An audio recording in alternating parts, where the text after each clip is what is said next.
Nina bakaMpombosho umnyamanazi indaba ze1KZNTV nifundele uphilano kacebe khulu kwamzimba umntwana uyakhuleka. Nazo kuyizona indaba esithi izo ezihamba phambili namuhla.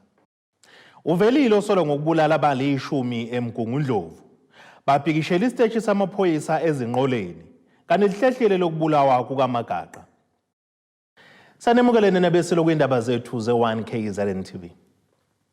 Uvelile namhlanje enkantolo kamanje eMgungundlovu maphakathi KwaZulu-Natal owesilisa ongumunye wabasolwa ecaleni lokubulawa kwabantu abayi10 lokushini laseMbali eMgungundlovu entathakusa ngoLwesihlanu. uThabo Dion Mathonso neminyaka engama-26 yobudala ubhekene noxhaxho lwamacala okubala okuzama ukubulala amaphoyisa utholakala nesibhamu esingekho emthethweni nenhlamvu kanye ke nawo ukubulala. Uvele kafushane enkantolo yemanje eMgungundlovu owesilisa uThabo Dion Mathonso oneminyaka yama-26 obudala obhekene noxhaxha lwamacala okubulala eMbali. Okay, just for your benefit, sir, in relations to count 1, 2, and 3, these are attempted murder charges said to have occurred on the 21st of April 2023 at Mbali stage 14, wherein the complainants were Nelson Naika, warrant officer Ngobo, and a Fani Gumede, by shooting at them. Do you understand? Count 1, 2, and 3. Okay, counts 4 and 5 relate to possession of an unlicensed firearm and ammunition said to have occurred on the 21st of April 2023, wherein you were found in unlawful possession of a 9mm Vector pistol and 1 9mm round of ammunition. Counts 6, 7, 8, 9, and 10 relates to murder said to have occurred on the 20th of April 2023 at 3491 Spinach Road, stage 14 in Bali, wherein the deceased were Pumlani Mamela, Sabelo Mkanyane, Brenda Mamela,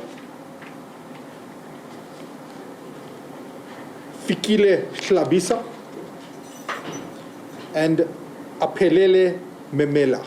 Count 11 through to 15, which are further 5 counts of murder said to have occurred on the 20th of April 2023 at 3491 Spinach Road, stage 14 in Bali, wherein the deceased are Nana Ngobo, Nompilo Ngobo, Spesishle Memela, Nobuhlala Memela, and Nomfundo Memela. uMathonsi utshele inkantolo ukuthi uhambe elinye icala eHawiki akhishwa kulo ngebheyili. Kanti uphinde watshela inkantolo ukuthi akaphephile estation samaphoyisa kuLoop Street njengoba washawa ngesikhathi esatoke ePlesleya waphinde waqhubeka nokushawa khona kuLoop Street ubese ecela inkantolo ukuba imbhadlise ejele laseNew Prison okuyilapha zibona ephephile khona. For your benefit as well, you will not be detained at the police station but rather at correctional services. Uphinde wakuveza ukuthi ebhuluke lakhe beligqokele enkantolo ligcwele amaconsi egazi awathola ngesikhathi eshaywa. It has also been brought to my attention that your trousers are to be handed over to the South African Police Services so that a DNA analysis may be conducted to determine whether the blood that is on the pants itself actually belongs to yourself or to one of the deceased.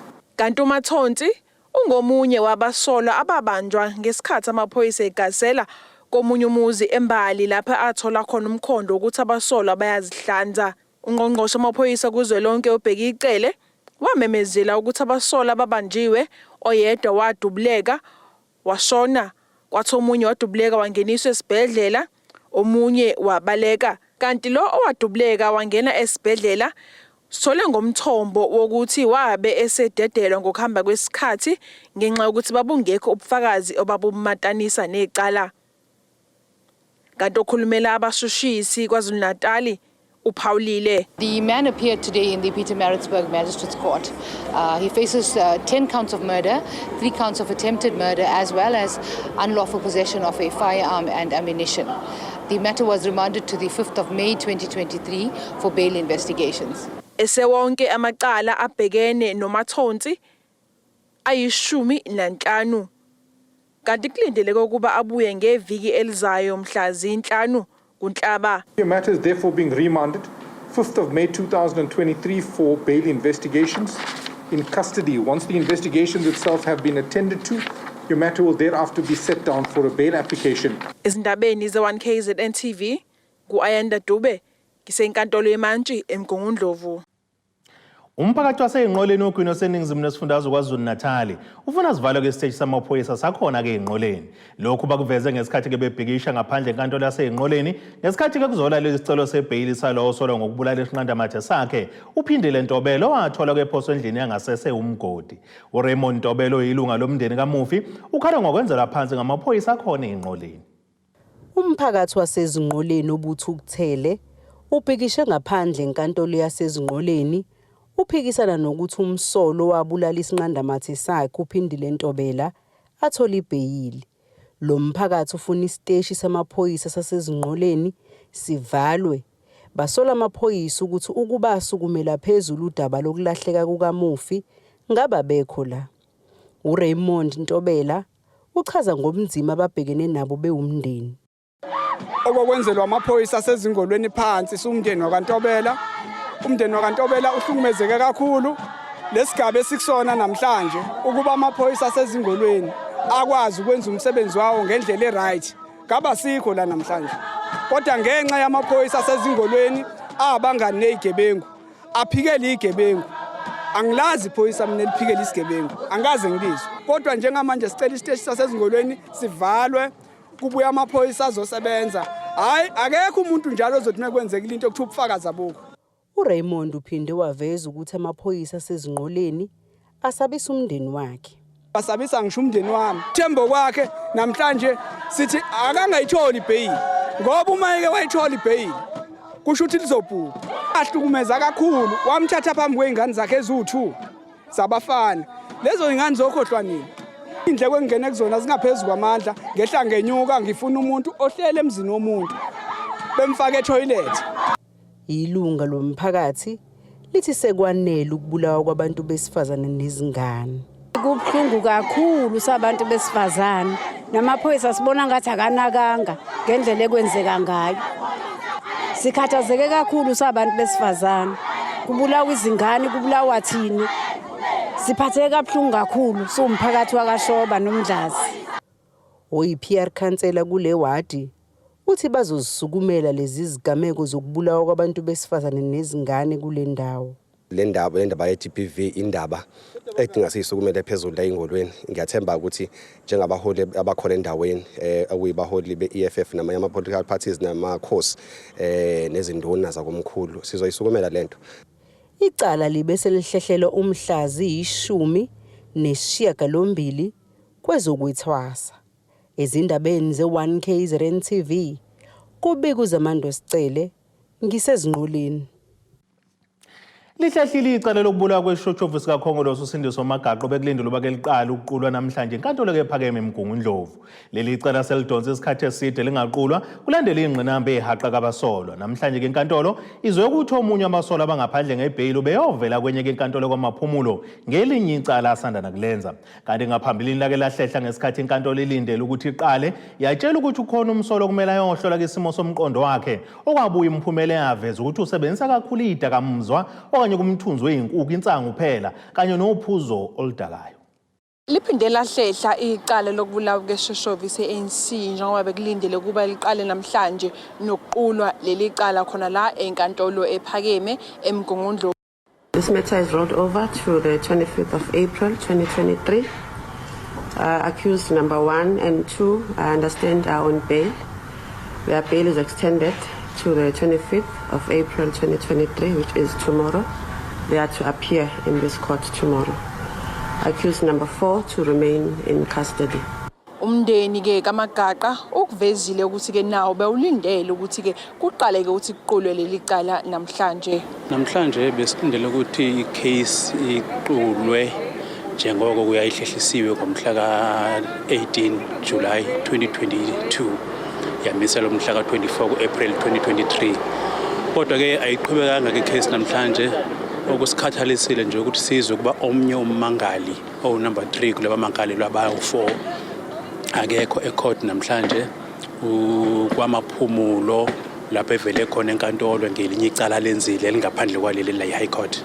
uMagaqa uthi kubaphatha kabi ukuthi leli cala liphinde lahlehliswa namhlanje njengoba selihlehle izikhawu eziningi ngaphambilini. Kuthanda kusibhidisa kakhulu lokho ngoba kwa the very same suspect le ngomhla ka-18 July iyona yabonakala kuthiwa ayiphilanga ngengqondo kodwa yathathwa yasiwa kodokotela eFort Nepia babuye odokotela bethi awuphilile akanalutho lingaqhubeka icase yahlehla icase ke from 18th July up to 24th of April. Now ke namhlanje the very same suspect uye lokuthiwa unecase ayivele kwinkantolo yakwamaphumulo kodwa ke abezomthetho bathi bazamlanda icala kusasa liqulu icala liphambili. Kanti okhulumela abashushisi kwaZulu-Natal uyachaza. The matter was on the roll for today for the trial to begin, and when we got to court we heard from the state prosecutor that accused number 3 was not present in court. Further to that, the court was advised that while he was out on bail for this case, he committed another offence and he was arrested and was in custody, and the court appearance for that case was today at KwaMaphumulo. Hence he wasn't in court in the High Court here today. So the state then proposed to the court that we roll the matter over till tomorrow, where he can then be brought to court to join his co-accused and the trial can get underway. uMagaqa wadutshulwa wabulawa ngentululwane yezinhlamvu ngesikhathi esendaweni yokuwasha izimoto eMzimkhulu. Leli cala selidonse isikhathi eside lingakaze liqale nokuqulwa. Esindabeni ze1KZNTV ngu-Ayanda Dube ngibika ngisemgungundlovu. Ake sithi shelele itolo mbukelo sibuye nezinye izindaba zethu.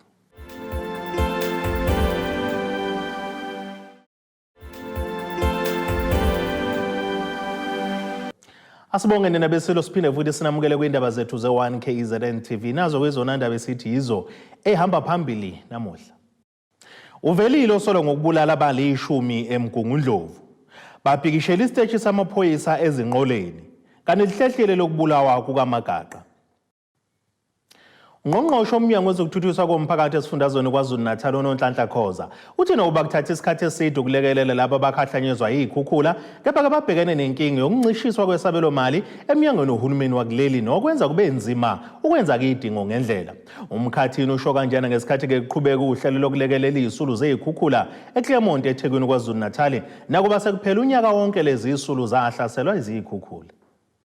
Njengoba inyanga ka-April uhlangana unyaka isifundazwe kwaZulu-Natal sahlaselwa yizikhukhula, ungqongqoshe womnyango wezokuthuthukiswa komphakathi esifundazweni unikelele izisulu zalenhlekelele. Ekhuluma neziko leindaba uKhoza ufezeke ukuthi phambilini uhulumeni ubegxile kulabo abakhahlamezeka baseke bequba emahholo kanye nasemasontweni labo abaqhubeka nokuhlala endlini zabo ngenxa yokuthi zabe ingalimele kakhulu bona bakhohlakala. Sithe uma sibuka sibheka emuva sabuka ukuthi ifocus yethu ibe kakhulu kuma shelters kubantu akade behlelwe isehlo bahlala kuma shelters. Sase singanaki kakhulu kubantu abama individuals abehlelwe isehlo bahlala ezihlobeni bahlala emakhaya. So ke namhlanje sizothi kulabo bantu abahlala ezihlobeni bahlala emakhaya sizothi sikanye nabo siyazi abanye abakazithola izihlobo zabo abakabathola abathandiweyo bawo kodwa sikanye nabo namhlanje sizoba nosuku olumnandi ke lapha eClermont sibonile uPremier ngembizo kaPremier uPremier wa handover ama checks or ama vouchers amaningana nokho kwimbizo kaPremier ngoba indawo ama areas aseMariannhill affectwa kakhulu idisaster sibabonile ondaweni zakomehlo omnyama and all oMarian Ridge ba affectwa kakhulu idisaster uPremier ke wa handover ama voucher kubona i-voucher ke yethu inkulu kakhulu njengoba senza i close out i-voucher yethu inkulu kakhulu u1376 esithi ngawo umndeni nomndeni wa affecteka mhlambe kukhona ukuthi bapholisane bengakabathola abathandiweyo babo bengakabuyeli esimene esinormal baphole nje amanxeba. Babalelwa ngaphezulu kuka-400 abahlomlile kulolu hlelo kubaloke abaseClermont kanye naseNanda okungezinye zeindawo ezakhahlamezeka kakhulu. uKhoza ukhale kakhulu ngokuncishiswa kwesabelo mali kweminyango njengoba ke ethi uhulumeni kuzwelonke wenze lokhu ukuqongelela imali yokulekelela inkampani kagesi uEskom ebhekene neyinkinga. Prioritize sokwenza i-reprioritization kulokhu esinako. Sibone ukuthi akungathinteki, akunganyakaziseki abasebenzi, abanga-affecteki ama-NPOs. Silwa ngayo yonke indlela ukuthi within the limited budget esinayo njengamanje sikwazi ukuthi sicazulele wonke umuntu, wonke ama-directorates within the department. Sibeka ithemba ukuthi noma ngabe kunje kodwa sizokwazi. Namanje sisamile ke futhi njengoba namhlanje even now si-proud ukuthi sizonikezela lama grants, lama voucher kubantu bethu esithi ngesikhathi esibi babona ikabi. Even wona ama voucher nje sizoqhubeka nabo noma kodwa ethe ukunqamuka. Sizokhumbula ukuthi ngesikhathi se-disaster sinikezwe imali eko-48 million. Sakwazi ukuthi sibahambele imindeni, sibahambele abantu abahlukumezekile, siwanaka ama-shelters. Kodwa manje isabelo mali sethu se-SRD siku-24 million kuphela. So uyasibona ukuthi-ke nakhona umthelela wakho uzoba mubi. Njengoba kujwayeleke ukuba iminikelo efuzele kube ukudla okuthengiwe, lo mnyango unqume ukunika laba ama-voucher ukuze ke bayithengele lokho okudingwa yibo, kanti balithokozele kakhulu lolu sizo. Ngizizwa ngibhlungu ngoba kwasendlini anginalutho, kanti ngiyagula nginoshukela, kade ngilele esibhedlela. So ngiyajabula-ke uma ngibona ukuthi namhlanje ngizokwazi ukuthi ngilale ngidlile. Iyona nto engenza umoya wami ube buhlungu, futhi aside ngiyajabula. Ake ngithi nje ekhaya uza noshintsho olukhulu kakhulu. Uma umama unabantwana kuningi lokho nalokho uyabamba uyayeka, uyabona nje ukuthi isimo asihambe kahle, kodwa ukufika kwakhe kuzokwenza omkhulu mehluko ngoba njoba kulexile verse sihlela egcineni izingane mayiphuma esikoleni zidinga ukubheka ukuthi emakhaya khona ini, uthola ukuthi uzidla ngamazinya awazokwenza. Kodwa namhlanje nje ngicabanga ukuthi kuzoba nomkhulu mehluko ukuba kwethu nje la ekutheni lokho esizokuthola kuzokwenza umehluko omkhulu ngendlela esimangaliso. Siyabonga futhi ngibongela thina sonke ngoba wonke umuntu la uyafisa ukuzibongela, nabasala balangaza ukuthi ababe khona ababone nje abantu bangakanani abantu abahlwempu la kulelizwe. Siyabonga. Eyindabeni 1KZNTV kubi kuntombi khona Mvubu eThekwini. Uhlalo weqembu umsinga United uMkhohliseni Mpanza ubungaza inyanga yakhe yokuzalwa ngokunikela ngecathulo kubantwana abaphuma emakhaya antu la esikoleni samabanga aphansi iHolwane eMsinga Top. Ehambisana neqembu lakhe kanye ke nabahloli uMpanza uthi kubalekile ukuba kumuntu angalikhohlwa imuva lakhe njengoba naye afunda kusona lesi sikole. Usihlalo weqembu iMsinga United ubungaza inyanga yakhe yokuzalwa ngokunikela ngezicathulo esikoleni samabanga aphansi iHolwane. Umkhokhiseni Mpanza uthi kufanele abantu bezama ukubuyisela emphakathini abaphuma kuwo njengoba naye afunda kuso lesi sikole. Sibese sicela uprincipal ukuba bahlonze izingane ekuyizona esibonakala ukuthi mhlambe zihlwempu kakhulu kunezinye. Ingakho sizama ukuthi sibalethele icathulo sihamba nethimu ke uMsinga United ongupresident wayo. Umcimbi ngicabanga ukuthi uhambe kahle kakhulu njengamanje ngoba abantwana sebeyitholile icathulo zabo nabazali bajabulile, umsebenzi uhambe kahle kakhulu bemuhle. Udlulisa ukubonga uthishanhloko walesi sikole uphinde waveza nokuthi baningi abantwana basadinga usizo ikakhulukazi ngendaba yokudla. Ulindiwe Makhathini unxuse usizo njengoba abantwana bephuma emakhaya angafani. Siceleke futhi ukuthi ke usizo enisenzele lona niphinde futhi ningadinwa nisibenzele abantwana bethu ngoba siyabona ukuthi kulesikhathi samanje kunzima. Ngenzeka ukuthi abazali ababathengeli nje iuniform kungenxa yokuthi imisebenzi ayikho, baphila ngayo le madlana yabantwana abanika uhulumeni nokudla emakhaya ikakhulu. Siyabona ukuthi emakhaya khona amakhaya aswele ngempela ukuthi hleze nalapho ningasiza kakhulu ukuthi mhlambe kube nesikhathi soku-identifya lawo makhaya ngoba abanye bafika esikolweni kungapheli ngisho isikhathi esithile uthola ukuthi sebalele. Kanti umhloli uthi inhlupheko isivamile emndenini eminingi ngakho bayabonga ngokwenziwe uThabekhulu kanye neqembu lakhe. Kaningi ukuhlupheka emakhaya kuyinto evamile. Bambalwa abantu abathi sebephumelele bafisa ukuba badonse nabanye, basize nabanye abaseyimeni zokuhlupheka. Siyabonga nje kakhulu ukuthi acabange lo mcabango ukuthi celebrate birthday yakhe, akhumbule ukuthi wavelaphi, akhumbule ukuthi wafunda kuphi. Khona manjalo omunye wabazwali ugcwala injabulo ngalokho kwenzekile.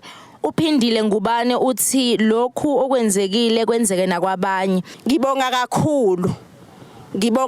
Ngiyathokoza kakhulu lento eyenzeke lapha esikoleni. Ngicela engathi nakwabanye futhi ngaphinda kwenzakale lokho kwenzakele. Siyabonga kakhulu. Ukapteni weqembu ufisele usihlalo izilokothe ezinhle waqhubha ngokuthi uyafisa ukuba umsebenzi wonke osele uhambe kahle. As captain yomsinga United ngifisela konke umsebenzi sasisalele ukuthi siwenze ngathi singawunqoba nakho konke usikhula senzela khona ngathi konke kungahamba kahle nokuhla senzela khona kwande kiphambili. Ezindabeni ze1KZNTV kubika uThobeka Dladla ngisemsinga top. Ake siphinde sithi ishelele ezitolo umbukeli sibuye nezinye izindaba.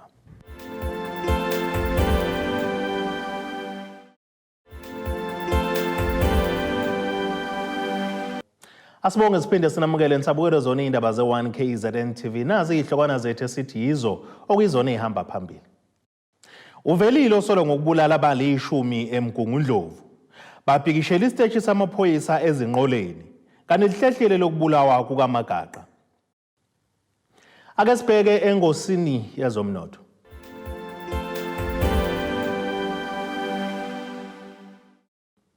Iranda kuleli bizo 18.13 umaqhathaniswa nedola laseMelika libe ngu-22.51 kupondo waseBrithani libe ngu-19.91 kwi-euro yase-Europe. Intengo yegolide ime $1,980.35 ounce kuthi intengo engahluziwe yona ibe ngu-$81.66 umphongolo. Ake sibheke engosini yezemidlalo.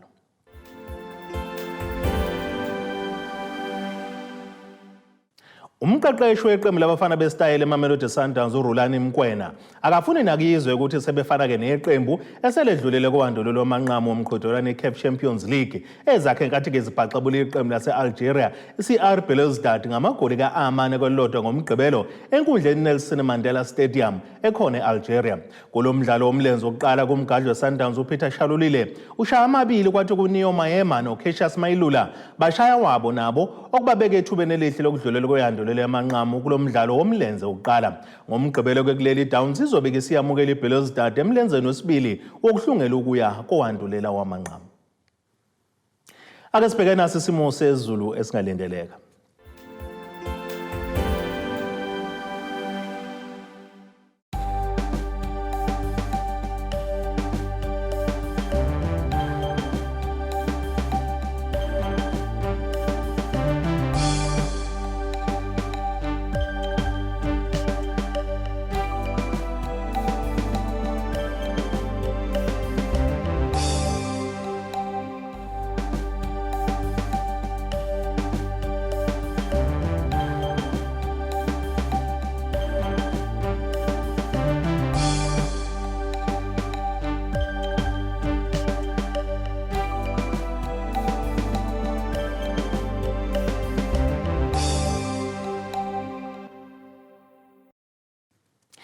Iyani nabakaqamba lankomo zilahlekile zodliwa umdlebe wasoshangane ziyagoqa besiphaka namuhla kuze kube ngokuzayo.